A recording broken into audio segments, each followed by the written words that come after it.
ទីមើលបងប្អូនតែបងប្អូនស្គាល់អត់នេះដើមអីគេបងប្អូនផ្លែច្រើនណាស់បងប្អូនអើយផ្លែច្រើនណាស់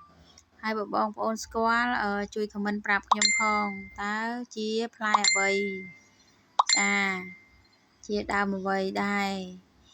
បើបងប្អូនណាស្គាល់ខមមិនប្រាប់ខ្ញុំផងចាខ្ញុំទៅថតដល់កន្លែងចាឲ្យបានទាំងហូបទៀតចាផ្លែច្រើនណាស់បងប្អូនអើយផ្លែច្រើនណាស់គ្រាន់ថាគ្នាផ្លែមិនសូវជាចកោមវែងគ្រាន់ថាផ្លែច្រើនតែអត់បានចកោមវែងដូច